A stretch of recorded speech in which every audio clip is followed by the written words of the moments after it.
안녕하세요. 북클럽입니다. 제가 오늘 준비한 책은 문요한 님이 쓰신 감정을 마주하면 길이 보인다라는 책입니다. 내 삶을 가로막는 핵심 감정에서 벗어나 온전한 나로 사는 법에 관한 책인데요. 정신건강의학과 전문의 문요한 님이 쓰신 책이고요. 이분은 내가 커지면 문제는 작아진다. 관계의 언어, 나는 왜 나를 함부로 대할까? 관계를 읽는 시간, 이제 몸을 챙깁니다. 오티움, 굿바이 게으름 등의 책을 쓰신 분입니다. 제가 이 책에서 낭독해 드리고 싶은 부분은 마지막 장에 나오는 삶을 새롭게 빚어내기입니다. 낭독을 해드릴게요. 생존자는 더 이상 과거의 외상에 종속되어 있다고 느끼지 않는다. 자기의 주인은 자기 자신이다. 자신이 과거에 어떤 사람이었는지를 이해하고 외상 사건이 자신에게 무엇을 저질렀는지를 이해한다. 이제 남은 과제는 내가 되고 싶은 사람이 되는 데 있다. 이 과정에서 외상이 일어나기 전 외상 경험 그리고 회복하는 기간 중에서 가장 가치 있었던 자신의 측면을 이끌어낸다. 이 모든 요소를 통합하면서 그는 새로운 자기, 이상적이고도 현실적인 자기를 창조해낸다. 주디스 허먼의 트라우마 중에서 아동 청소년기 부정적 경험은 단지 사건으로 남아있지 않는다. 자신이 누구인지에 대한 그리고 어떤 삶을 살아갈지에 대한 이야기를 만들게 된다.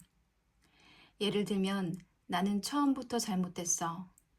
내 삶은 불행할 거야 라는 이야기가 만들어진다.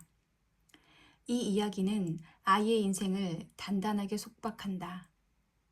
물론 전 생애에 걸쳐 그 이야기에서 벗어나려고 발버둥을 친다.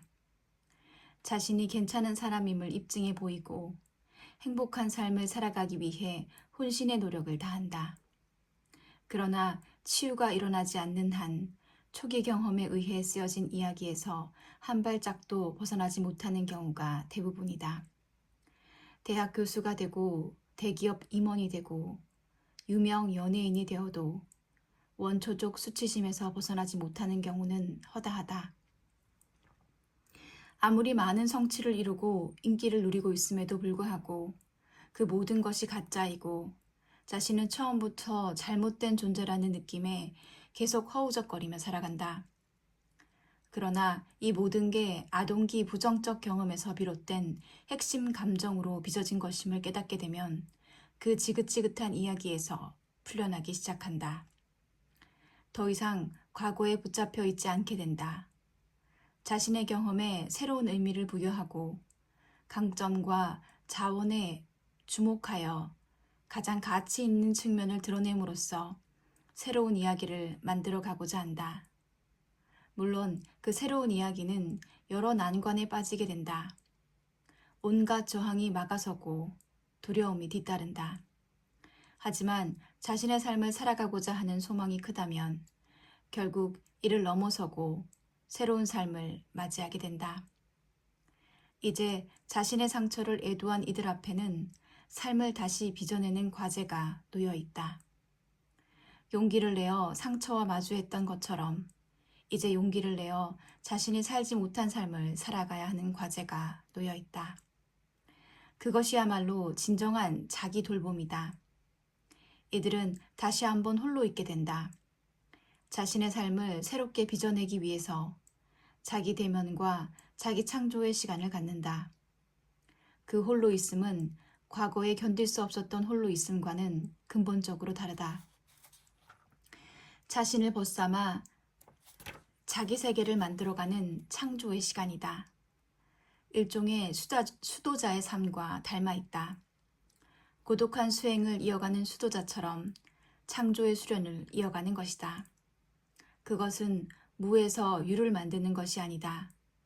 우리 안에는 새로운 삶을 빚어낼 수 있는 재료가 있으며 우리 안에는 누구나 장인이나 수도자의 원형을 가지고 있기 때문이다. 종교학자 레이몬 파니카는 이러한 성향이 특정 종교인에게만 국한된 것이 아님을 이야기했다.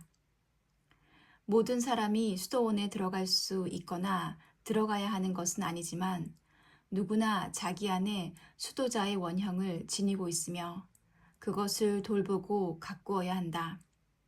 수도자적 삶은 인간 본질을 구성하는 하나의 소립자, 하나의 차원이다.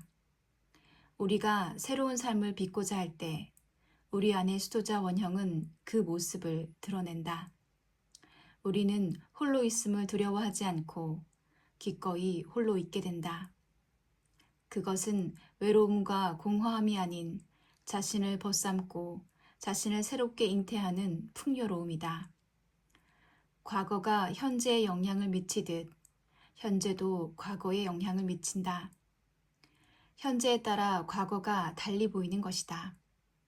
삶을 새롭게 빚어가는 이들은 과거를 바라보며 다시 한번 과거의 자신에게 진심 어린 감사를 보내게 된다. 두려움과 저주의 대상이었던 과거의 상처가 새로운 삶을 창조하는 재료와 동력이 되고 있음을 깨닫게 되기 때문이다. 마치 동화 속의 이야기처럼 개구리가 왕자로 변하고 무서운 용이 아름다운 공주로 변하는 것과 같다. 이야기는 단지 우리에게 일어난 일을 말하지 않는다. 그것은 이야기가 아니라 사건일 뿐이다. 이야기는 누군가에게 일어나는 일들이 그에게 어떤 영향을 주고 그를 어떤 모습으로 변화시켰는가를 말해주는 것이다. 즉, 사건 자체가 아니라 사건으로 인한 내외의 변화를 의미한다. 우리는 이야기를 통해 경험의 의미를 부여하고 자신의 삶에 통일된 관점을 구축하고 방향과 목적을 지니고 삶을 살아갈 수 있게 된다. 부디 당신의 이야기가 과거를 반복하지 않고 상처가 시들고 삶이 피어나는 이야기로 거듭나기를 바란다.